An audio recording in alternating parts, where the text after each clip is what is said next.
Alrighty guys, we're back for Trampling Domain, and this is a Murders at Karlov Manor standard brew, and I'm Red Cat. Let's briefly go over the deck, then hop right into some ranked. What do we got packed in here? It's essentially just a mono green list with a splash of everything for the domain theme. Now we're rocking Unnatural Growth. This is a 5 mana enchantment rocking 4 green pips up there. At the beginning of each combat, that includes your opponent's combats, double the power and toughness of each creature you control until end of turn. So what we're trying to do is establish a nice board state of trampling creatures, slam Unnatural Growth down as a little surprise to the opponent, and just hopefully win the game on that turn, hopefully at turn 5 at that point. What kind of trampling creatures do we have packed in here then? Well, Ulvenwald Oddity is going to be a good one. 4 mana, 4/4 trample haste. Yep, I love to see it. Nishoba Brawler fits that domain theme, and for 2 mana, its power is equal to the number of basic land types among lands you control, and its toughness is 3. Of course, rocking that trample. So at its best, it is a 2 mana, 5/3 trample, which is kind of wild, dude. Also fitting the domain theme, we got Llanowar Greenwidow here too. A 3 mana 4/3 reach and trample, not bad. And then we have a potential to bring this back from the graveyard as well, which will work well with our top end trampling creature, Willow Geist. So it's a 1 mana 1/1 with trample. That'll be fine, especially since I wanted as many trampling creatures in here as possible. Whenever one or more cards leave your graveyard, you put a +1/+1 counter on Willow Geist. And then when this dies, you gain life equal to its power.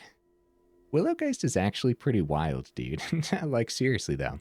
Then this also pairs well with Mosswood Dreadknight, too. Because when Mosswood Dreadknight dies, you may cast it from your graveyard as the adventure side of things, which is Dread Whispers. We don't really worry about the adventure side too much, but we can totally cast this out. We totally have the mana in the mana base for it, all 4 Proving Grounds, for example, right?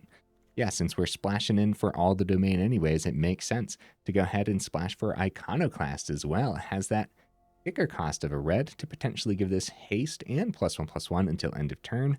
Also fitting that trampling theme too. Give me 1 second here, guys. Got to pause. Okay, now we also have some removal packed in like Archdruid's Charm, which also just acts as a utility piece, but more removal here at the front of the build, couple Tail Swipe, as well as a hard-hitting question to potentially hit Planeswalkers as well, and more ways to double our trampling creatures like Skullspore Nexus here at the top end. A mana base that I thought about for a while hopefully landed on something nice, and a Bloated Contaminator making the honorable mentions. The card is really good, dude. So definitely something to consider. So guys, we're going to once again save the in-depth discussion for the end of the video after we get some games in, so we'll talk more about the synergies there and potentially make some changes to the build before I upload it as well. So look forward to that. In the meantime, let's hop into some ranked and see how we do.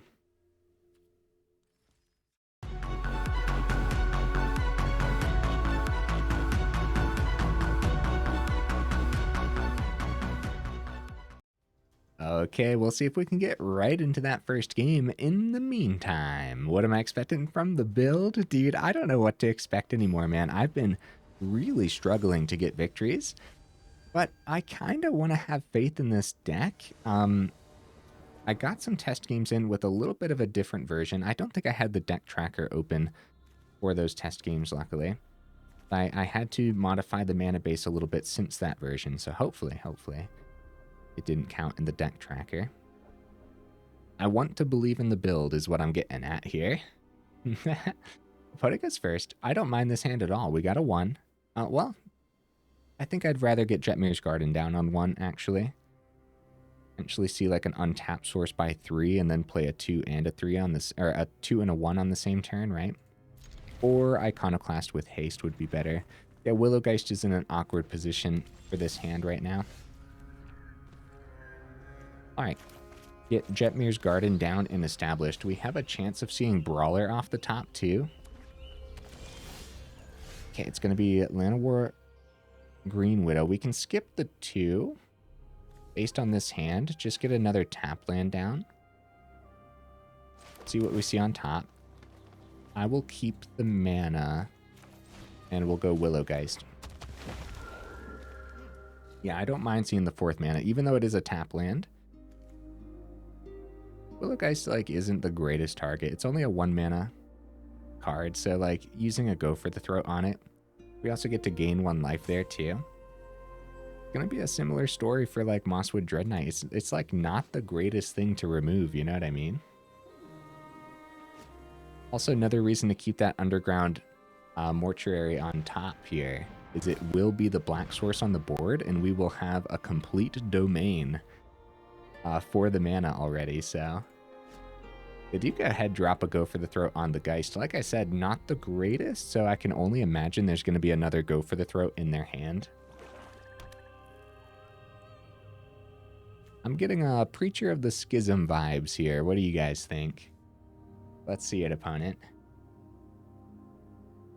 Now, we could skip the Underground, go Forest, give haste to Iconoclast, start getting some damage through. Getting established with Greenwidow could be good too. But I think we just go tap land and get the Dreadknight down, especially since the opponent's keeping open more here too. See what we see on top. So we're playing it out very slow. 3 turns of 3 tap lands is a lot. That's a lot of tap lands. Opponent is holding us open on the Surveil here.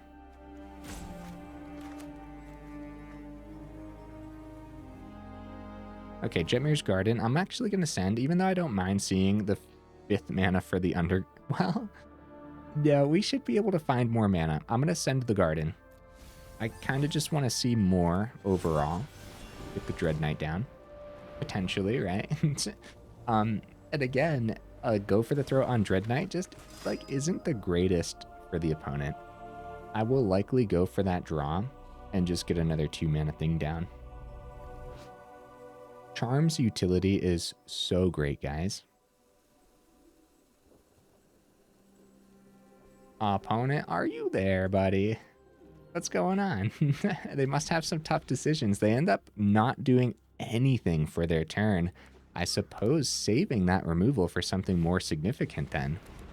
They still have 2 open. I'm still guessing it's going to be a second Go for the Throat, just based on that Willow Geist kill, right? Some untapped mana I don't mind seeing, I suppose.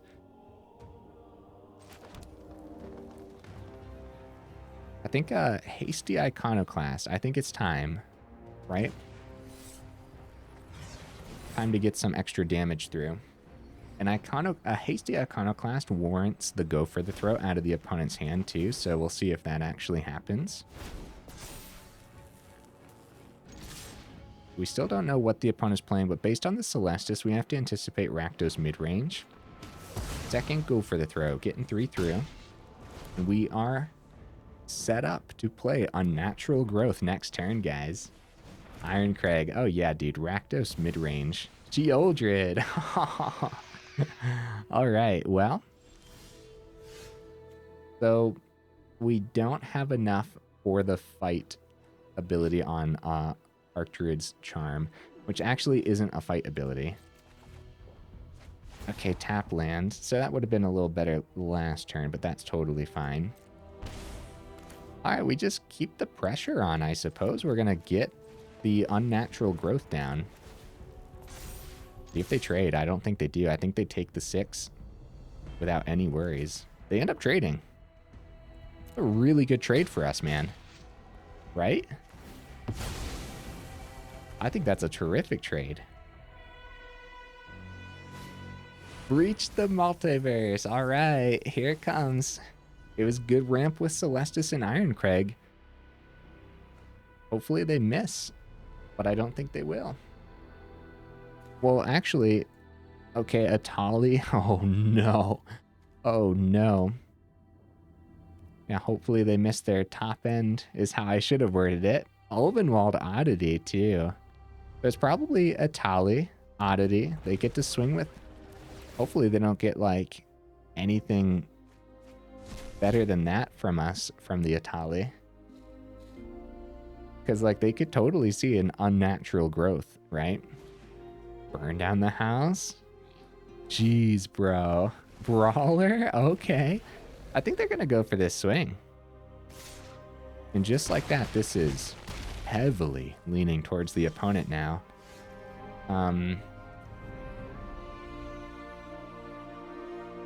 So if we bring back Green Widow from the grave, it comes out tapped.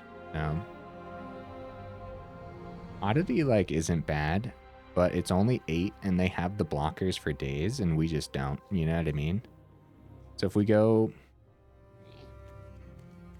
Green Widow, we don't have enough for the charm. If we go Dreadknight draw, we're just like dead, huh? So we could keep the Oddity back as a blocker. Sorry, opponent. I am thinking, buddy. Okay, so I suppose we start with the draw here.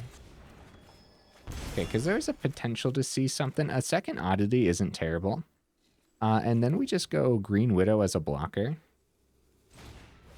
And I guess we could almost survive, maybe? Because that blocks the Atali well enough. Then they have 7, 8, 9. 1 trample, so 10. So if they don't have 1 damage here... so if it's a full swing, we block the Atali. And we'll end up taking 10 damage for the turn, right? That's a really good full swing for the opponent. Hopefully their last card in hand is just like mana. Actually, they just missed lethal. They have a Restless Vents, guys. They could have powered up Vents and won that turn. Maybe it's something else in hand then. Demolition Field. I mean, I will take that action. Unfortunately, we only have Forest in here, so we do end up losing one of our domain pieces. So our Green Widows get a little bit more expensive, but they come back tapped anyways, so... Actually, you know, them being at 16... Oh, they're gonna go ahead and get rid of the Proving Ground too. Crap, guys, crap. With all this land destruction, that's actually pretty rough. Because all we have is Forest Pack in, because it's just mono green with the splash of domain, you know what I mean? A second Unnatural Growth. Wow. Man, that could have been really good, huh? So now if we go... Now we don't have the 3. I was going to say, like, Archdruid's Charm. Well, I suppose we'll just go for the fun swing, as the opponent won either way with a full swing next turn. So we'll go ahead and swing in for 8. And I wonder if there is a way around that. Maybe a worse hit on the breach, but that's asking for a lot, dude. Because each player mills 10 cards, and 10 cards is a lot of cards. Like a ton of cards. So if the Llanowar Greenwidow costs 3 mana, we would have had removal on the charm, and that would have been the turn, and they still would have had that full swing anyways. Let's drop them the GGs, and they're gonna wrap it up with the devil tokens here. That's pretty fun. Getting Unnatural Growth down in game 1, I can't complain too much about that. Having Rakdos ramp right into that breach, like, you have to anticipate that level of explosiveness when you're playing, you know what I mean? And like, that easily could have been against Boros, and we would have been sweating 3 turns earlier anyways. So all that's definitely something to consider, as a lot of the mana was very slow. But I also think we had a chance somewhere in there, somewhere between the lines. All right, opponent, what you bringing to the table, buddy? We're seeing great variety right now. A lot of great variety. Good hand, right? I like this. I don't mind seeing this extra mana, extra stuff for the domain, the red sources for the Iconoclast when it comes time. The big issue I'm seeing right now with the openers is just like Willow Geist awkwardly chilling, but like Willow Geist is going to be our turn 2 here, you know? And then turn 3 Iconoclast, turn 4 Oddity. All that depends on what the opponent does and what we draw too. All right, guys, we'll go ahead and pause until the opponent shows up. And the opponent showed up right away, right after that.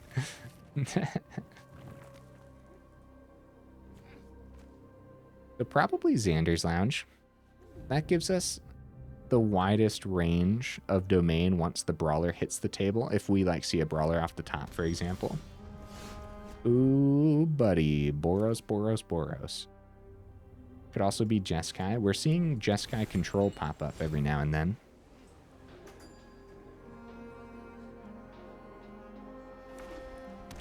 It is gonna be angels?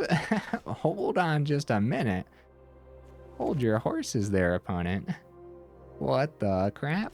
All right, yeah, Boros angels. Or Mardu angels, right?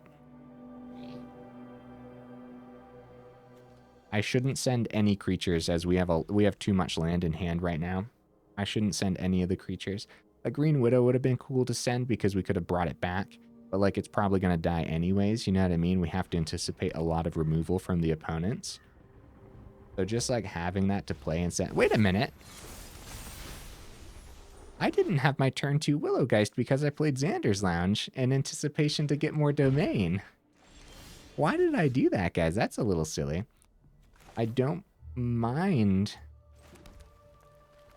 waiting to play it out, but now it's just really awkward, huh? If we go haste on the Iconoclast over the Green Widow, they might trade into the Steel Seraph. I highly doubt it. I'm pretty sure they take the 4 here. But then we still have Hasty Oddity next turn too.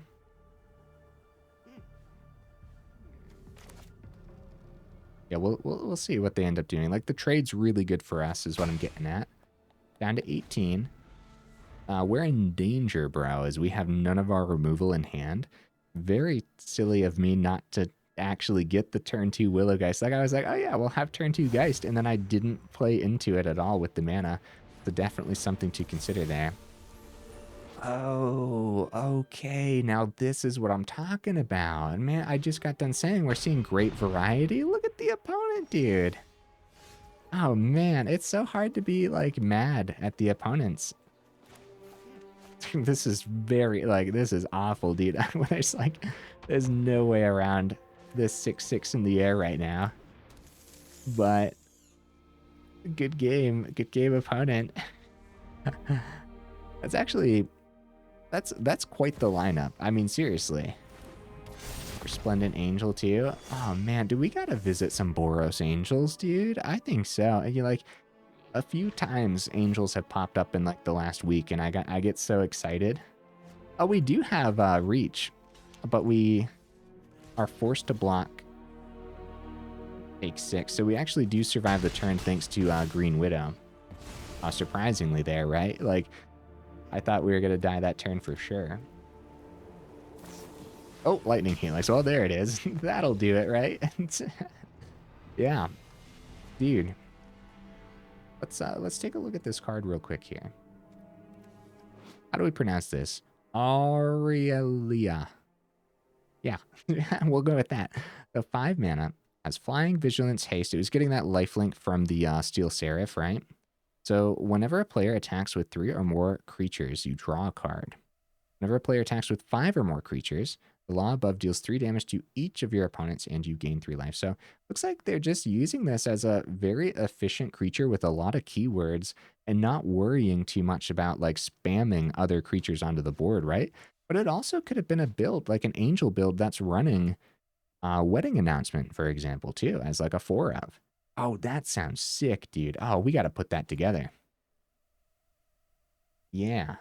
Now, even though Wedding Announcement doesn't like fit the whole angel theme, it definitely fits the law above theme. So, all right, guys, 2 losses in a row. We're totally fine. I actually do believe in the build. I do think it can do the thing. So, and I also don't think we need to change too much either. I think so far we're curving out about how we want to curve out. It just so happens that there's a lot of power. Oh, see, like Tail Swipe and the Charm would have been great in that last one. But without any other creatures in hand, opponent goes first here too.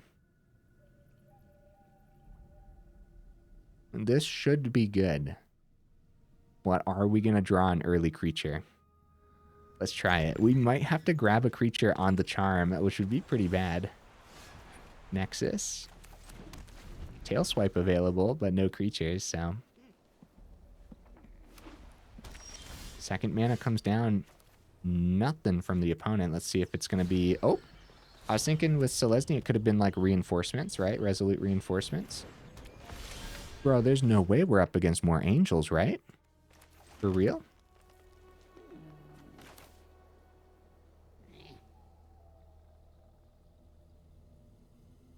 So I wouldn't mind Tail Swipe.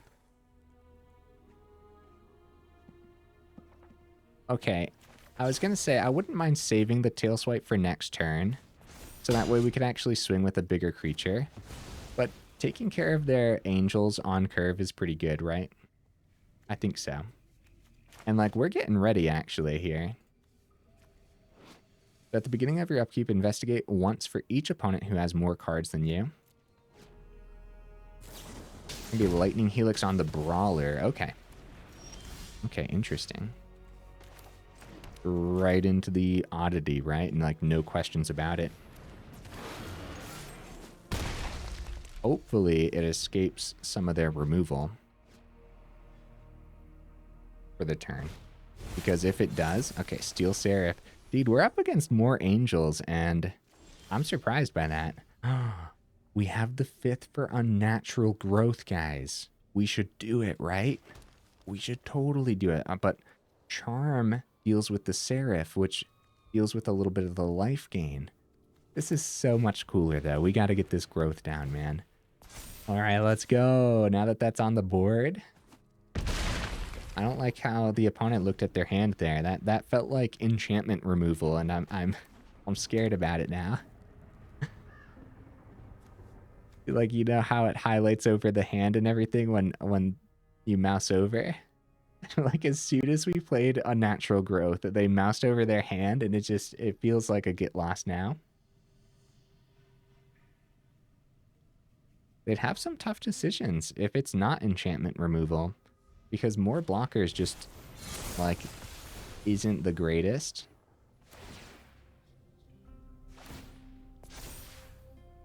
Okay.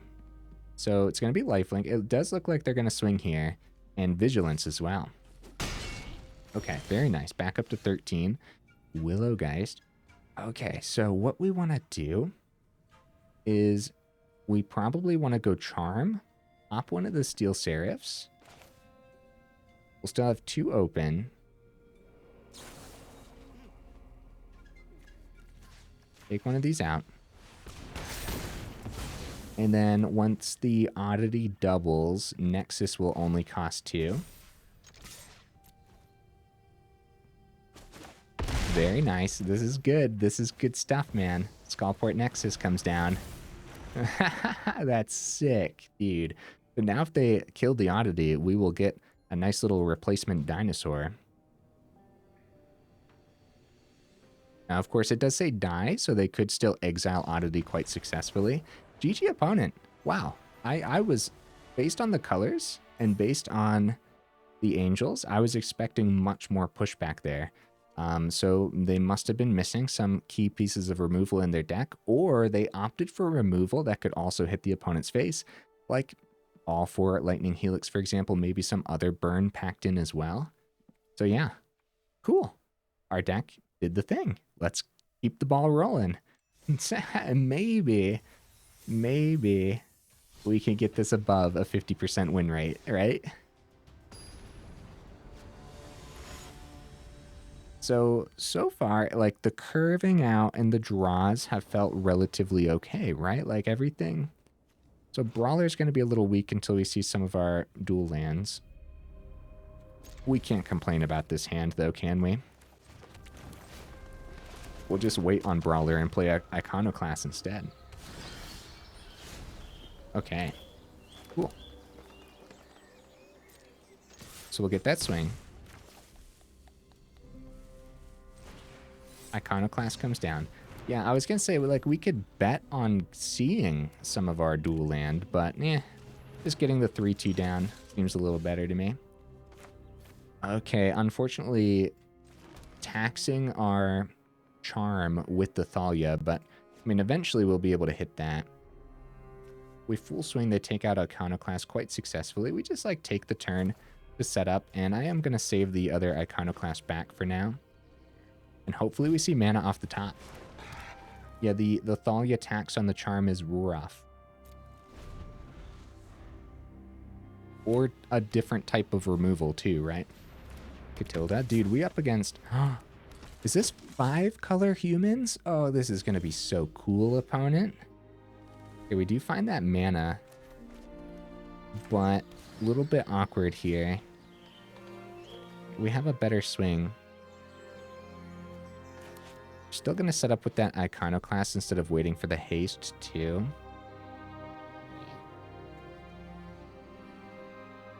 Okay, hopefully... I'm going to keep the Geist back just in case as well. Like, they have a really good block with their 2-2. So just keeping Geist back seems much better.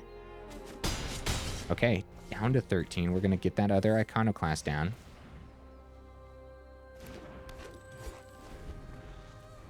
Yeah, man. This is a good setup. Joda! You are too early to this board state, buddy. You are way too early. Can you come back later, Joda? Can you wait just a second? Okay, how are we gonna deal with this? How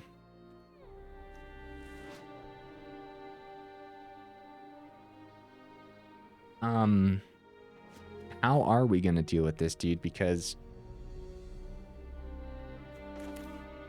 like we could wait for an oddity flip. They have a great full swing next turn, dude.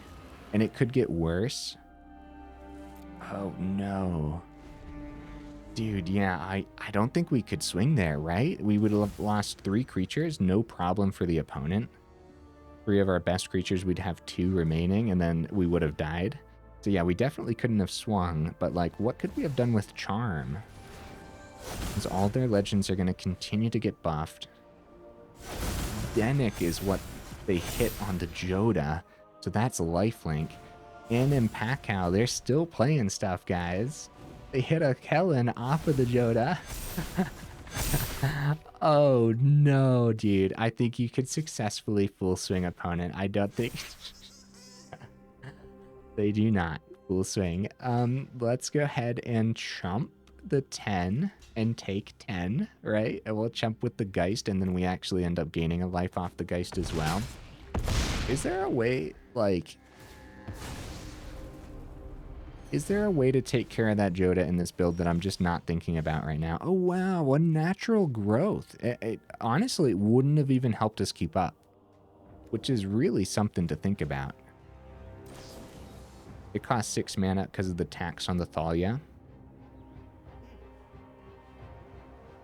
But, like, if we full swing and they end up... No, that wouldn't work. Yeah, everything's just way too large here, right? So let's just search our library for a creature or land card. And it would be probably like one of the tap sources, right? But like Xander's Lounge would finish the domain. And we just like go to attacks and let the opponent swing in with a really fun board state. Dude, it's been forever since we've seen Joda the Unifier. I keep saying it, dude. And I know I sound like a broken record at this point, but we're seeing so much variety in Standard, and all of it just looks really good. You know what I mean? We can block there. Actually. Aha! Take that, Joda. The Unifier. You're unifying my blockers right now. That's what you're doing. Oh my goodness, man. Really cool stuff from the opponent there. So 5-pillar humans rocking that Joda. Probably a 4 of in the build. Probably like the main build around, right? Minus 63. We almost survived there, guys. Nice. Okay. Okay, all right. Let's keep going. We're about 29 minutes in. We definitely have time for one more for sure. Let's do it. The victories have been a struggle this week, guys. Really tough uphill battles. It very well could be the deck list that I chose to experiment with this week, you know? So I think maybe next week we'll focus on more competitive lists because I'm craving some victories, you know what I mean? Oh yeah. But still, the hands have been excellent, right? Like, these have all been pretty keepable hands. We're going to go Jetmir's Garden, and that's if we see our 1-mana Geist, then we could go Xander's Lounge and the Geist, or now that we missed it, we go into one of our 2-mana cards. So Dreadknight is better than Iconoclast, since we're going to be able to give one of the Iconoclast hastes regardless, and then next turn we can just play one out. Oh, there's the Geist. Alright, let's get that swing. See what ends up happening. Get 3 through and attempt the Iconoclast. See if they got that counter spell.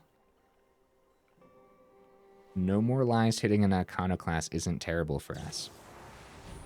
It is going to be a No More Lies, too, and not even like a Make Disappear. So up against some control, probably. Celestis definitely control. We got to go fast.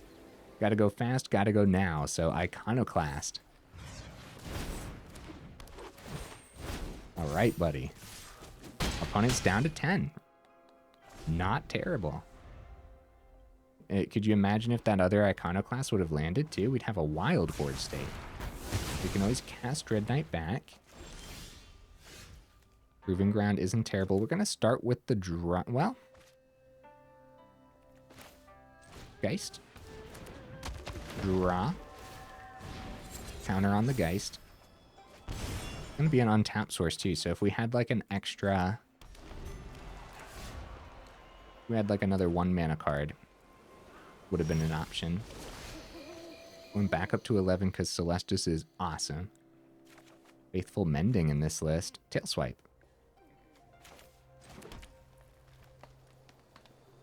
Probably going to be Greenwidow and Dreadknight. We have to anticipate a Wandering Emperor eventually.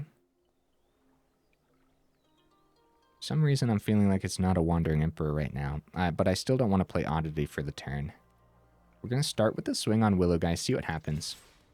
If it's Wandering Emperor, they could easily make token. Okay, nice. So we're going to start by playing around... We're going to start by playing around a No More Lies and make sure we have 3 mana available. It lands. And now if Greenwidow gets countered, it's not that bad of a counter. I guess a No More Lies counter on it is pretty bad because it exiles. No More Lies is so good, dude.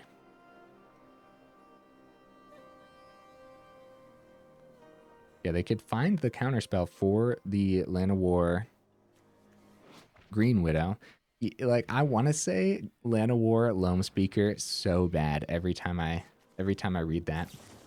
Faithful Mending. Okay, so they're filtering a lot, dude. If it's not a Sunfall, then we got lucky. Like, period, huh? Like, they could have easily found the board wipe they wanted because they only played 1 to populate right now. Probably like 3 to populates in their build and at least a couple Sunfalls, but probably like 3 Sunfalls too, right? So, and also the top end board wipe is all over in these. Oh, temporary lockdown doesn't hit the Greenwidow. That's still really good for the opponent, and we do have ways to remove enchantments though. So, still got 4 mana. Okay.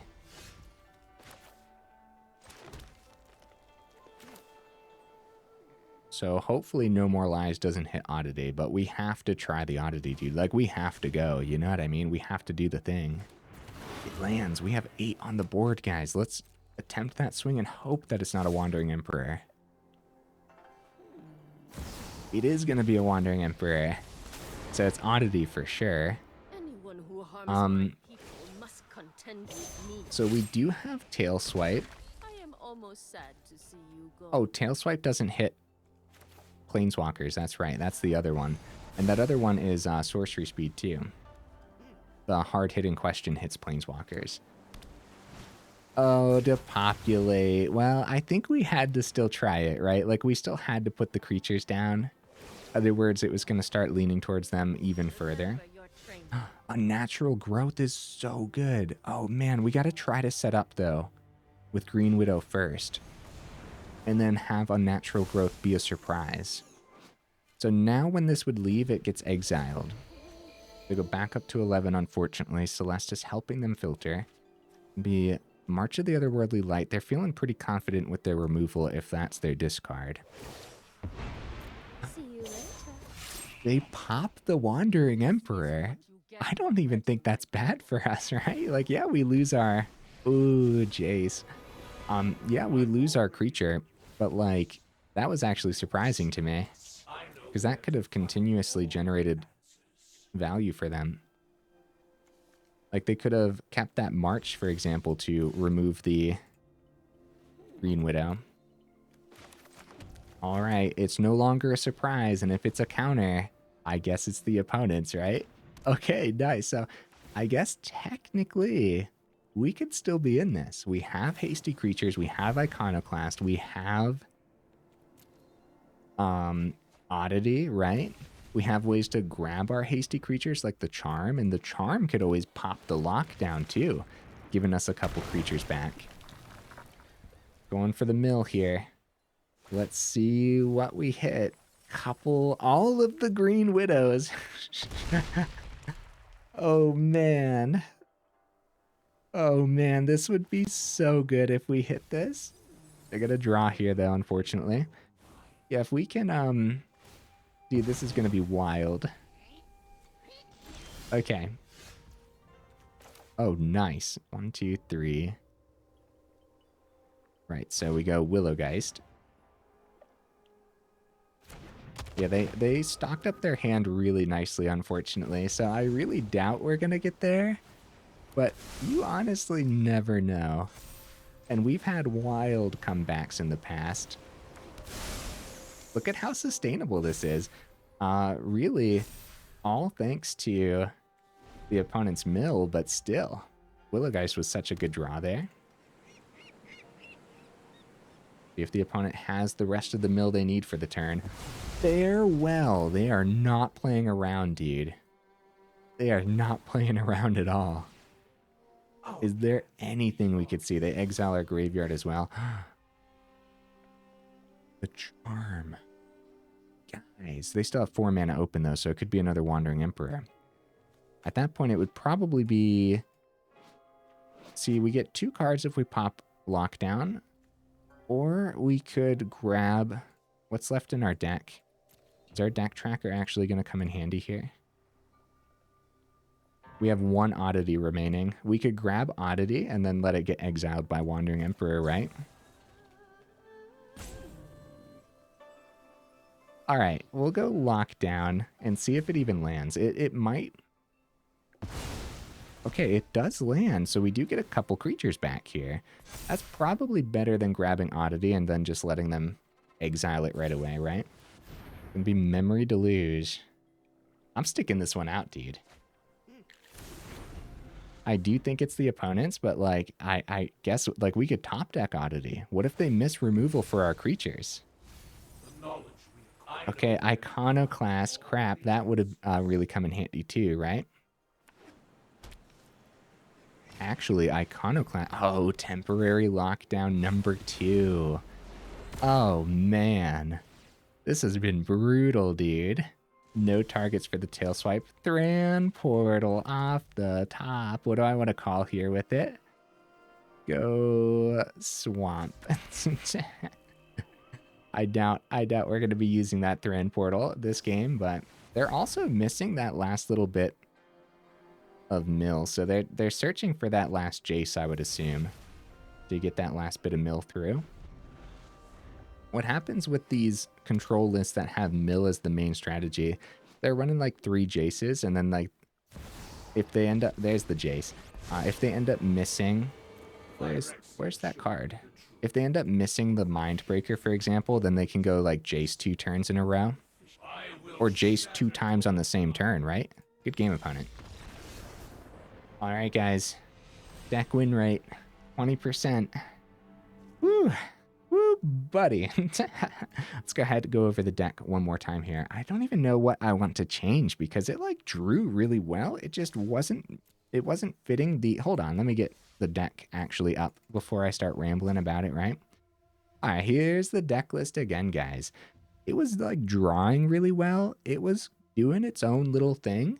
But like the power level of standard that we saw or that the opponents brought to the table today was just like through the roof, man. Like they were really doing the thing. They had all the things that they needed exactly when they needed them. Could that be how we put the list together? Could it be bad luck? I mean, as you guys know, I don't like screaming bad luck because like it can't be unlucky all the time, right? Right, guys? Okay. So, some of the individual cards. Green Widow. I really like this. I really like the reach. I think the domain, like as we saw, especially against control, that comes into play. Bringing this back from the grave totally comes into play, especially when some control only run to populate style effects too. Some control actually like to have their creatures hit the grave as well, so they don't want to exile with Sunfall and stuff like that as well. So there are a lot of Sunfall effects, so you're not always going to get that domain. That's why the rest of the creature actually matters. And just reach, trample, 4/3 for 3. Solid. Really solid, I think. Reach really comes into play when blocking cards like Godric and stuff like that. So the Archdruid's Charm didn't do as much today as I would have hoped because like we were just like struggling. Like for example, we would have loved to play Charm against that human list, but Thalia taxed it for 2 turns in a row, allowing them to get effectively get a ramp into the Joda before we had any chance to remove any of their humans. And honestly, I probably would have fell right into that anyways. Like, yeah, we could have said we need to take out their ramping Catilda, but honestly, I probably would have hit the Thalia, and they probably would have ramped right into the Joda anyways. All that's something to consider though. And something else to consider, with the large variety that we are running into in Standard, it's really hard to decide what are we playing around. And like in the long run, what we're playing around, it just has to be, like we have to pack so much power into the build and then just hope that it can match the opponent's powers. And that's tough. That's really tough. Like look at all the variety we saw from the opponents today, and each one of them just seemed like it could have been top meta. Like even if we were playing top meta too, I think we would have heavily struggled in each of those games. Even if we were playing like Boros or anything like that, I think we would have had a lot of trouble. So what could we do for this poor build? It's really cool, actually. I think it's awesome. I think the Unnatural Growth is sick, but we could probably drop down to 3 successfully. Go up some more utility could be good. Tear Asunder is a card that comes to mind, especially to pop the... actually, we're going to do that right now. Since we're splashing the black source in here anyways for the Mosswood Dreadknight in the domain, and we are seeing... Whoop. That was weird. There we go. Since we are seeing a lot more temporary lockdown, we're seeing, you know, War Leader's Call, a bunch of artifacts that we don't mind hitting. Imagine if we had Tear Asunder on the Celestis in that first game against Rakdos, right? And same concept with the Charm. Maybe Charm needs to take out some of that ramp so they don't have a turn 5 breach the multiverse. There were so many moments where we were set up so well where it was just like, oh yeah, here it comes, about to bulldoze through. And then the opponent's like, well, actually, I'm the bulldozer. And then they do the thing, you know what I mean? So maybe it was bad luck. Man, I really don't like using that excuse though. I do like that change though. Dropping an Unnatural Growth, going up more utility like Tear Asunder. I think that's going to be pretty good. I really like the Skullspore Nexus as a one of still. I still like the double tail swipes. The reason to go tail swipe instead of like just 3 hard-hitting questions, which actually hits Planeswalkers too, and also hard-hitting question isn't a fight, but it's also sorcery. So why go tail swipe in here? Well, if you do it on your turn during your main phase, it gives the creature +1/+1. And sure, you're fighting. I think we'll be winning most of the fights with this anyways instead of like trading. It's that concept of you're giving +1/+1 to one of your trampling creatures. Now you're trampling through with a bigger creature or doubling a bigger creature with the Unnatural Growth. So the double tail swipes makes more sense to me than the triple hard-hitting questions, but that's going to come down to what you're seeing too. Maybe every other game you're running into like Liliana. Yeah, we're still seeing some Liliana builds floating about as well. That is a creature that is a planeswalker that it's actually pretty hard to remove, and it's one of those things too where it feels pretty bad swinging into like a one Liliana, you know what I mean? Especially when they're discarding their own cards too. So using a hard-hitting question on Liliana would make sense. Yeah, that's tough. That's tough. We're seeing a lot more Wandering Emperor than Liliana, though. Don't get me wrong. A lot of those control lists are running Jace. A lot of different control. The Orzhov controls are just like Planeswalkers, dude. Like, it's just Orzhov Planeswalker control, which is just terrifying. You know a card I really like today, actually? I like Willow Geist. But are all 4 of these necessary? Probably not. Maybe we drop down to 3 and go up more utility somewhere else. Oh, the total mana base, guys. 26 total land. Felt right, actually. I don't think I would drop any land. 26 felt pretty good, huh? Let's talk about the mana for a second. Let's move some stuff over. So if you look here, it is a pretty much mono green mana base as well. And we have some of the Surveil lands.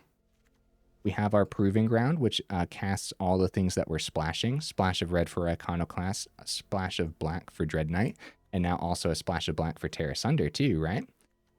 We are trying to wrap up the domain with the Jetmir's Garden too, also helping with the Iconoclast and just the domain in general. And then the only card in here that doesn't have a green source is one Xander's Lounge. And again, we're just trying to wrap up the domain, make sure we have 5 domain on this board to make the Green Widows cheap, but also just a huge chunky brawler. This seems so good to me, man. So why like Hedge Maze and Underground Mortuary for, instead of just going more of the Triomes? Well, one thing, right? Like, we wanted another blue source outside of the Xander's Lounge, and it just makes sense to go ahead and actually have a Surveil effect in a build where we wouldn't mind surveilling a Green Widow to the grave, or for that matter, Surveil just happens to be really good too. You could just kind of think of this as having Scry on here, but better. And I just think, yeah, and the fact that it's a forest and an island, same concept with the underground, swamp and forest. You could totally just, I mean, actually, no, you can't. I was going to say you could go up some Proving Grounds. No, we have all 4 Proving Grounds already, and we want as many extra black sources as possible for that Dreadknight's adventure side. So yeah, that's the concept behind that, right? Making sure that we have the swamp and forest on there is huge. Also, the Thran Portal might be a little unnecessary, but I do think that's going to help you out every now and then, and we aren't trying to have the game go on for that long, so yeah, I think Thran Portal's fine. Is there anything else I would change, guys? No, because I think it's going to stay janky. Like I said, the Willow Geist could drop to 3, but I'm going to keep it at 4. That's definitely something you guys could drop down to 3 and go up more utility. Maybe you really like Tear Asunder, or maybe you really like that idea. Maybe it could be a second one of those, for example. Maybe you really like Archdruid's Charm. Maybe that could be a third one. Drop a Willow Geist up a 3rd Charm. That could be good. I could totally see that. Anything else, guys? Oh, or maybe you really don't like that I dropped the Unnatural Growth down to 3, right? It could just be the Willow Geist down to 3 instead for the Tear Asunder, and then keep the 4 Unnatural Growth. That's totally a possibility as well. Guys, you made it this far into the video for real. Y'all are champions. Definitely check out that description where we got that Discord link as well as that Patreon link if you're interested in supporting the channel that way. Let me know what you thought of the list. Definitely let me know if you think we got a little unlucky today, or if the meta is just that brutal. The meta being just a huge variety of powerful things all the time. All right, guys, enough rambling, huh? I will see you in the next video.